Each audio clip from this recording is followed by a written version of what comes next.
Olá, seja muito bem-vindo a este pré-jogo que vai ser um pré-jogo histórico da grande final da Libertadores. Você que já está naquele clima, tá nervoso, se é botafoguense, se é atleticano. Se você não torce para nenhum dos dois, tá com o secador ligado, quer mais que o circo fique armado para você tirar aquela onda, então seja bem-vindo. Já faça um convite especial a você, ó. QR Code está na nossa tela aqui para você baixar o aplicativo Flash Score para ter informação na palma da mão, com muita notícia, porque uma semana que agitada de Campeonato Brasileiro, em que os clubes viraram a página agora e estão focados somente na grande decisão, jogo inédito, mais uma final brasileira dentro da Libertadores. E eu vou convocar o Eduardo Gerac, nosso camisa 10 do nosso pré-jogo aqui, com muita informação e opinião. Edu, futebol brasileiro segue dominando a América do Sul, né? As últimas finais com os brasileiros. Teremos mais um representante brasileiro na Libertadores 2025. Mas eu olho o cenário, Edu, e não consigo mais enxergar o que há 10 dias eu falaria para você. Olha, Botafogo é favorito. Não consigo mais enxergar assim, porque teve oscilação no meio desse caminho aqui e agora é um jogo único no Monumental de Nunes que vai receber um público espetacular, Edu. Seja bem-vindo, tudo bem? Olá, Fábio, tudo bem? Sim, um abraço a você. Não, sem dúvida, né? Primeiro é isso, né? Desde que a Libertadores passou a ser decidida em jogo único, né? Essa é a sexta vez que vamos ter um jogo único para marcar aí a decisão da Libertadores. E só tivemos campeões brasileiros, né? Para ir além, na verdade, tivemos só times brasileiros e argentinos, né? Se a gente for lembrar, lá atrás, em 2019, o Flamengo venceu o River, né, naquela final realizada lá em Lima, no Peru. Depois tivemos aquela final já na pandemia, né, no Maracanã, Palmeiras e Santos. O Palmeiras foi campeão com aquele gol no finalzinho, 1-0. Depois Palmeiras e Flamengo, né, que o Palmeiras foi campeão. O Flamengo vencendo o Furacão já em 2022. E no ano passado, a final que acompanhamos aqui em detalhes, né, aqui na Flash Score, o Fluminense vencendo o Boca também no Maracanã. E agora, mais uma final, dessa vez a primeira vez que Buenos Aires vai receber a festa, né, da final da Libertadores, e dois times brasileiros. E como você disse muito bem, eu concordo plenamente. O Botafogo chega sob tensão para essa partida, né? Porque se enrolou no campeonato brasileiro e agora, óbvio, é jogo único, precisa aí ser campeão da Libertadores. É um título que ele nunca teve, né? E a sua torcida está muito ansiosa por isso. E do lado do Galo, também não dá para dizer que o Galo chega livre, leve e solto, né, para essa partida, né? Sem dúvida alguma, é um jogo único, tem muita tensão no ar. E o Milito, né, nas últimas rodadas do Campeonato Brasileiro, até conseguiu aí dar uma rearrumada no seu time, está arrumando algumas peças, algumas coisas importantes ocorrendo ali no meio-campo, mas ele também chega com alguns pontos de interrogação para essa partida contra o Botafogo, Fábio. E tem alguns componentes, Edu, que a gente pode chamar a atenção, né? A tensão que aconteceu pós-empate lá no Independência, aquela discussão do Hulk com o técnico Arthur Jorge, ele foi mais uma conversa, mas em relação ao Luiz Henrique, ele questionando a soberba do Luiz Henrique, que teria ofendido o time do Atlético Mineiro. E aí tem até uma frase do Hulk que ele diz: olha, joguei 7 anos na seleção brasileira, não deu nem 5 chutes ainda, tá achando que é craque, não sei o quê, diz que o nosso time é uma pi, e por aí vai. E o John Textor também, que fora de campo entra nessa pilha, disse que alugou um triplex na cabeça do Everson. Rapaz, é muito componente, muito ingrediente extracampo para apimentar uma decisão como essa, hein, Edu? Não, exato. E jogos assim, né? A gente viu, inclusive, né, Fábio, na final da Sul-Americana entre Racing e Cruzeiro, assim, uma jogada fortuita. Tudo bem, o Racing foi muito melhor que o Cruzeiro no primeiro tempo, mas aquele primeiro gol do Racing foi meio espírita, né? A bola cruzada ali da ponta direita, tal, que acabou entrando. O próprio Cássio diz que reviu depois aquele lance, né? e que ele falou: "Ó, eu não sei o que eu poderia ter feito diferente". O segundo gol, tudo bem, o Cássio até falhou. Então, assim, todas essas pilhas, né, e no caso, o Galo tá um pouco mais, eu acho que pronto para isso, tem jogadores que estão mais acostumados, né, com essas, decisões, o Hulk é um deles, né, o Hulk nessa hora de fazer aquela pressão, de fazer a catimba, até o Daverson se entrar no jogo também, é malandro, né, no bom sentido, enfim, isso tudo, claro, vai para dentro de campo, isso tudo, claro, vai pesar e vai pesar demais. Por isso que, do lado do Botafogo, a questão maior aí é realmente entrar de forma mais tranquila, mais leve, se possível, né? Deixar um pouco todas essas questões extracampo realmente fora do campo, né? E a gente tem até uma arte para mostrar, né, a importância desse jogo para os dois times, né? Do lado do Galo, né? Lembrando, o Galo só conquistou uma vez a Libertadores, né? Temos aí inclusive a imagem para quem não está nos vendo, só está nos ouvindo, foi aquele título em 2013, né, com o Cuca, onde surgiu aquele mantra lá do eu acredito, né?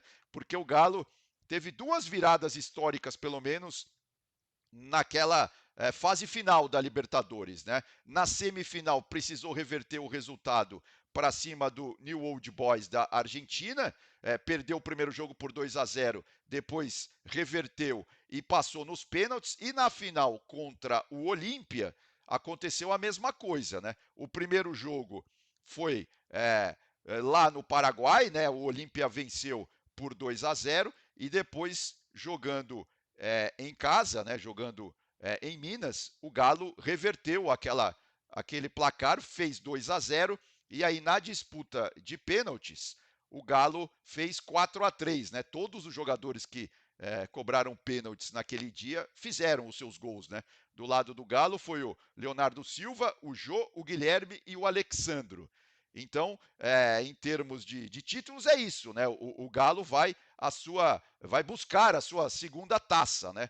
É a chance que o Galo tem aí de terminar o ano com e que título, né? A Libertadores sempre é muito comemorada pelas torcidas brasileiras. Nem sempre foi assim, né? É verdade que lá nos anos 60, anos 70, os times brasileiros não davam muita bola para isso, não. Aí depois, nos anos 80, né, com aquela vitória do Flamengo, a vitória do Grêmio, no início dos anos 90 tivemos o bicampeonato do São Paulo do Tele Santana, aí a Libertadores virou uma das taças mais cobiçadas aqui pelas torcidas brasileiras, Fábio.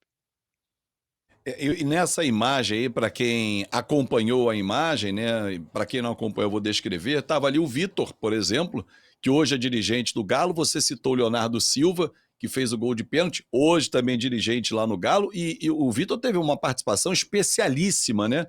Salvo engano, na semifinal, quando ele pega aquele pênalti do Riascos, que depois jogou no Vasco, com o pé, né? Ele defende uma pancada no meio do gol ali, para mim é o gol do título, vamos dizer assim, porque ele coloca o Atlético em condições de jogar realmente a final da competição. Era um grande time. O Atlético Mineiro realmente era um grande time e conquistou com méritos realmente essa competição. Mas assim, ter chegado a uma final e não ser novidade para o Galo, dá a ele não vou dizer um favoritismo, Edu, mas um pouco mais de tranquilidade em relação ao Botafogo, porque você separou, por exemplo, a arte do Botafogo, e o Botafogo nunca chegou a uma final, né, nas 6 edições que disputou. Porém, e aí é um fato a destacar nesse retrospecto glorioso na Liberta, se você me permite fazer a leitura da arte que está inclusive no ar, é o único time na história da Libertadores que avançou da fase pré-Libertadores, que eu não gosto de chamar assim, gosto de chamar de pré-fase de grupos, porque já é Libertadores, e chegou à final, ou seja, vem do início mesmo até a final. Não, exatamente. Como você bem disse, né, o Botafogo nunca chegou numa final. Teve essa edição lá de 1963, que teve um duelo riquíssimo, né, do ponto de vista futebolístico. É claro que o desenho da Libertadores naquela época era outro, né? Mas o Botafogo emparelhou com o Santos na semifinal. e aí o Santos acabou levando a melhor, né, naquele ano. O time do Botafogo naquela oportunidade, Fábio, só para a gente ter noção do que a gente está falando, era Manga, Zé Carlos, Rildo, Nilton Santos e Joel. Elton, Zagallo, Garrincha, Quarentinha, Ayrton e Amoroso. E depois o Jair Bala ainda entrou naquele jogo. E do lado do Santos, nada mais, nada menos que Gilmar, Calvé, Mauro, Dalmo, Geraldinho, Lima, Zito, Dorval, Pelé Coutinho e Pepe. No segundo jogo, foi no Maracanã, o Pelé fez 3 gols. Foi 4-0 para o Santos, o Pelé fez 3 gols. Naquela era um outro futebol, claro, né? Havia, mesmo entre dois grandes times, tinham goleadas, né, para os dois lados e tal. E realmente agora o Botafogo, obviamente, deixa tudo isso para trás, né? E claro que quer demais conquistar esse título para cima do Galo, né? Você falou da escalação do Botafogo, o goleiro Manga, né, que você citou. Vou contar uma passagem Exatamente. rapidinha aqui. Aqui no Rio de Janeiro, semana passada, eu estava no supermercado fazendo compras, e aí quem eu encontro na área do hortifruti, perto da Manga? O Manga. Olha que coincidência. Olha, Ele que durante muito tempo viveu no Peru, foi técnico lá, é ídolo, inclusive, no Peru. Tava ele já está debilitado na cadeira de rodas. Eu fiz até um vídeo com ele jogou muito tempo com o Gerson Canhotinha de Ouro, com quem eu dividi microfone na Rádio Globo. E o Gerson contava muita história do Manga, que na década de 60, quando tinha o clássico Flamengo e Botafogo, ele já dizia, olha, dava entrevista mesmo, olha como é que é diferente. Já vou na feira, fazer a feira porque o bicho é certo, eu vou garantir o bicho e tal, provocando o bicho aquela premiação pela vitória. E aí eu ainda brinquei com ele, falei, já está aqui fazendo a feira antecipada, seu Manga e tal, puxa, que coincidência ter encontrado o Manga e você ter citado ele que está na verdade. cadeira de rodas, com um pouquinho mais de dificuldade de caminhar, mais lúcido, conversou ali, bateu um papo, muito legal. Agora, Edu, vamos olhar os dois times. E aí você separou duas artes importantíssimas, que são dois momentos, né? Um do Galo, vamos botar o Galo primeiro na tela. O Galo chegando, naquele empate com o Botafogo, portões fechados. A escalação do Galo, ele já tem um desfalque, o Zarate está fora. Lesão muscular não Exato. joga. O É desfalque um desfalque importantíssimo. tanto, né? Que, aliás, quando ele caiu, a imagem é bonita por um lado e triste por outra. Bonita porque os jogadores do São Paulo foram consolá-lo, porque perceberam, falou, cara, Exato. falta uma semana para a decisão, não dá tempo, que você está fora de um grande jogo que todo mundo espera. E triste exatamente pela contusão, né, Edu? Não, exatamente, né? O Zaratio estava sendo preparado, inclusive, para essa final aí, né, da Libertadores, e realmente sentiu essa contusão, e fica de fora aí de um jogo importantíssimo, né, aí para o Galo. Agora, então, isso abre uma dúvida importante para o Gabriel Milito ali no meio-campo. Será que ele vai com 3 volantes, né, com 3 homens mais de contenção? Por exemplo, ele pode escalar o Galo com o Alan Franco, o Fausto Vera e o Otávio, né? Porque assim, se você tira o Zaratio, talvez o substituto ali mais imediato seria o Bernard. Mas o Bernard, desde que chegou ao Galo no meio do ano aí, não vem entregando um futebol assim muito vistoso. Então, não sei se o Milito vai optar por essa troca simples. Tem também o Igor Gomes, né, que é um jogador que tem feito bons jogos aí com o Galo, mas também tem oscilado aí durante as rodadas, seja da Libertadores, seja do Campeonato Brasileiro. Então, fica essa dúvida aí na cabeça do Milito e vamos ver também como que o Scarpa, né, que pode ser uma das opções, e o próprio Guilherme Arana chegam para essa decisão. Eles que não estão 100% fisicamente. Então, essa é uma grande dúvida que se abre aí na cabeça do Gabriel Milito, falando exatamente de campo e bola, né? Falando aí da questão tática, né? Da questão, porque assim, o Botafogo, a gente sabe, é um time que você não pode dar muito espaço. O Botafogo, contra os times do alto da tabela no Campeonato Brasileiro, tem feito bons jogos, tem jogado de igual para igual e quase sempre sai com vitórias, né? Mas o Botafogo também tem encontrado dificuldades contra times que jogam um pouco mais fechados. Foi assim recentemente contra o Cuiabá e contra o Criciúma. Então vamos ver agora se o Milito, né, vai ter vai ter essa resposta na cabeça dele, ou seja, eu me fecho mais, faço o meio-campo um pouco mais defensivo, né, com de repente 3 volantes, ou para tentar segurar o Botafogo, e aí lá na frente o Paulinho e o Hulk nos últimos jogos estão se reencontrando, podemos dizer assim, né? Ou eu vou para cima do Botafogo e aí preciso ficar esperto também, porque se der espaço para esse time do Botafogo pode ser fatal. Essa para mim é uma grande incógnita, é a grande pergunta que essa final o grande ponto de interrogação, a grande pergunta que antes, né, da bola começar a rolar, eu tenho aí em relação a esse jogo lá em Buenos Aires, Fábio. E por outro lado, o Arthur Jorge precisa equilibrar o time do Botafogo, que oscilou justamente próximo à grande decisão. Né? E a gente observa, por exemplo, o mapa de calor da equipe, a escalação que ele vem utilizando, os jogadores que ele tem à disposição. É um time que tem muita qualidade, porém oscila. O artilheiro da Libertadores, o Júnior Santos, não voltou bem da contusão, né, Edu? Não, exatamente, né? O caso do Botafogo também muito interessante de a gente acompanhar, porque assim, a questão mental do Botafogo, né, é o que mais pesa, porque porque bola o time tem, né? Assim, quando dá espaço, quando por exemplo, a gente tem na tela agora o time, base do Botafogo aí nos últimos nas últimas rodadas, né? Seja de Libertadores, seja do Campeonato Brasileiro, que é ali, ó, é o John com a 12, né? O Vitinho, que tem a 22, que joga quase no campo de ataque, quase sempre, né? Aí tem o miolo da zaga, tem o Bastos e o Barbosa, o Alex Telles pelo lado esquerdo, aí o meio-campo, o Marlon Freitas tem a 17, o Gregory é o 26, e tem ali o Luiz Henrique com a 7 já no ataque, o Savarino com a 10, e lá na frente o Igor Jesus com a 99, né? O 23 ali é o Almada, né? Mas ele hoje joga com a 18, ele pediu para mudar de número. Agora, esse time do Botafogo é isso que a gente está falando. Ali na frente do miolo da zaga, né? Tem o Gregory e o Marlon Freitas ali, que estão realmente fazendo bem esse trabalho de contenção, e também eles estão ajudando a iniciar a construção das jogadas do Botafogo. Agora, lá na frente, né, o Savarino e o Almada estão alimentando demais o Luiz Henrique e o Igor Jesus.